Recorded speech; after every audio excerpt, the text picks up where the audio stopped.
Hello everyone, welcome to you at Joshi ma'am's English class. आज हम explain करेंगे flamingo book की story the rattrap by Selma Lagerlof. Selma Lagerlof was a Swedish writer. इस story के द्वारा author हमें एक यूनिवर्सल मैसेज देती हैं कि मानव में आवश्यक अच्छाई, प्यार, सूझबूझ, सम्मान और दया दिखलाकर जागृत किया जा सकता है, क्योंकि हम सभी में सॉफ्ट फीलिंग्स होती है। जिस तरह से इस स्टोरी में रेड ट्रैप सेलर का हृदय परिवर्तन हो जाता है, वह बुरे मार्ग को छोड़ करके सही मार्ग पर चलने का संकल्प ले लेता है। Now the story. एक था वेगावंड। वेगावंड मीन्स होता है वांडरर या पैडलर, जो स्वनिर्मित तारों के द्वारा बनाई हुई सुहेदानियों को स्वीडन के खनन क्षेत्रों में बेचा करता था। परंतु इस काम में उसे कोई फायदा नहीं होता था, इसलिए वो भीख मांगकर या छोटी मोटी चोरियां करके अपना गुजारा करता था। उसके फटे हुए कपड़े, आंखों में भूख, पिसके हुए गाल देख करके कोई भी अनुमान लगा सकता था कि वो कितना उदास और कितना निराश होता होगा। वो सड़क के किनारे एक खानाबदोश की भांति घूमा फिरा करता था। एक दिन उस पैडलर के मन में एक मनोरंजनकारी विचार आता है कि yes the whole world is nothing but a big red trap, यानी कि सारा विश्व एक बड़े चूहेदान के अतिरिक्त कुछ भी नहीं है। इसका उद्देश्य केवल लोगों को चारे के लिए प्रलोभित करना है। समस्त धन, खुशियाँ, भोजन, कपड़ा, घर, ये सब चारे की भांति हैं। जैसे हम चूहेदानी में पनीर या मांस का टुकड़ा लगा लेते हैं, जैसे हम चारे को छूने की कोशिश करते हैं तो यह हमें उसके अंदर बंद कर देता है। फिर प्रत्येक वस्तु का अंत हो जाता है। यह संसार उसके लिए कभी भी दयालु नहीं था, इसलिए पैडलर को भी उसके बारे में बुरा सोचने में मज़ा आने लगा। एक अंधेरे सायंकाल को वो रोड के किनारे किनारे जा रहा था। उसे रोड के किनारे एक छोटी सी कॉटेज दिखाई दी। रात्रि में शरण लेने के लिए उसने दरवाजे को नॉक किया। मालिक एक बूढ़ा और दयालु आदमी था। उसने पैडलर को भोजन, बिस्तर, तंबाकू और मेजोलिस नाम का एक गेम भी उसके साथ खेला। बूढ़े आदमी ने उसे बताया कि वह पहले रामसो आयरन वर्क्स में काम करता था, पर अब वह गाय का दूध बेच करके 30 क्रोनर्स कमा लेता है। क्रोनर में से होता है करेंसी। खिड़की के फ्रेम पर लटके चमड़े के बटुए से निकाल करके उसने पैडलर को 30 क्रोनर भी दिखाए। फिर से चमड़े के बटुए को उसी जगह पर टांग दिया। अगले दिन दोनों सुबह एक ही समय पर झोपड़ी से निकले, परंतु आधा घंटे के बाद रेड ट्रैप सेलर खिड़की के पास आया। उसने शीशा तोड़ा, क्रोनर निकाले और बटुए को उसी जगह पर टांग करके वो चला गया। अब पैडलर अपनी स्मार्टनेस से बड़ा खुश था। पब्लिक हाईवे को असुरक्षित समझ करके वो जंगल की ओर मुड़ गया। वह जंगल में बिना अंत पाए चलता रहा। सारा जंगल अब उसे जेल की तरह लगने लगा। उसे याद आया कि उसने स्वयं को चारे के प्रलोभन में फंसाकर मूर्ख बना दिया है। अंधेरा होने लगा। उदासी और निराशा में उसने सोचा कि उसका अब अंतिम समय आ गया है।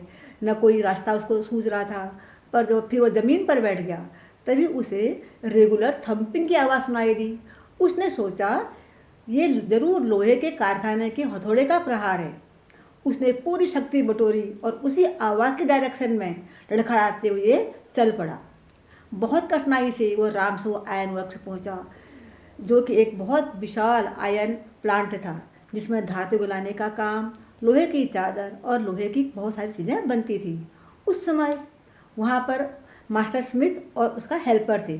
भट्टी में तरह तरह की आवाज़ें आ रही थी। शायद किसी कारण किसी ने भी उसकी ओर ध्यान नहीं दिया। वो आदमी गेट खोल करके भट्टी के अंदर ही आ गया, वो भी बिल्कुल पास। ब्लैकस्मिथ ने उड़ती हुई नज़र से उसे देखा। वो वैसा ही दिखाई दे रहा था जैसे लोग दिखते हैं। लंबी दाढ़ी, गंदे चीथड़े पहने हुए, उसकी छाती से लटका हुआ चौकीदानी का गुच्छा। पैडलर ने वहाँ रुकने की परमिशन मांगी। ब्लैकस्मिथ ने उसे परमिशन बेरहमी से दे भी दी। तभी आयरन मिल का मालिक इंस्पेक्शन करने के लिए वहाँ आ गया। तुरंत ही उसकी निगाह उस आवारा पर पड़ी। उसने उसे अपना फौज का साथी कैप्टन वान स्टाहले समझ लिया और उसे नील्स ओल्फ कहकर पुकारा और उसने कहा, ये तुम कैसे लग रहे हो? पैडलर ने उसे पहले कभी देखा नहीं था। फिर भी he didn't try to clear his doubt. उसने सोचा शायद आयरन मास्टर उसे कुछ क्रोनर दे दे।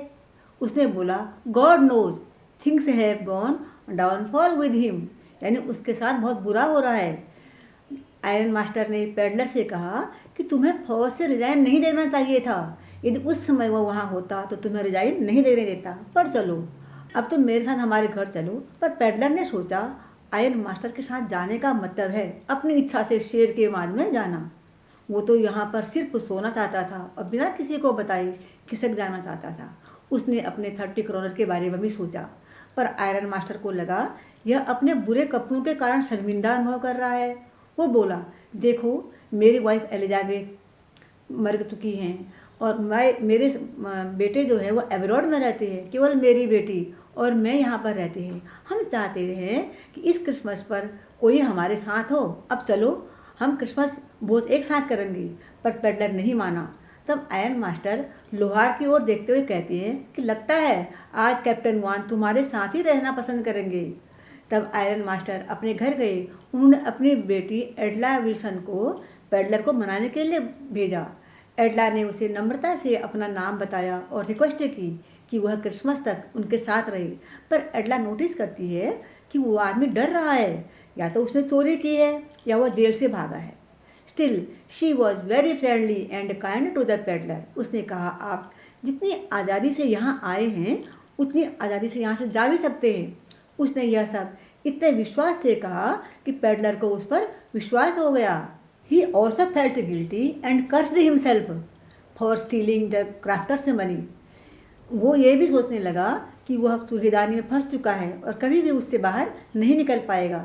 नेक्स्ट डे वह क्रिसमस ईव। आयरन मास्टर खुश था कि वह अपने ओल्ड फ्रेंड के साथ टाइम स्पेंड कर रहा है। उसने एडला से कहा कि उसे अच्छा भोजन और अच्छे बिजनेस के बारे में उसको हमने प्रोवाइड कराना है। तब एडला कहती है कि मुझे तो डाउट है कि वह व्यक्ति थोड़ा शिक्षित भी होगा क्या। तब आयरन मास्टर बोलता है कि थोड़ा धैर्य रखो बेटी, जैसे ही वो वेल ड्रेस्ड वेल ग्रूम्ड होके आएगा वो बिल्कुल चेंज लगेगा। तभी पेडलर वेल ग्रूम्ड होकर के और वेल ड्रेस्ड होकर के रूम में आता है। उसने आयरन मास्टर कपड़े पहने होते हैं।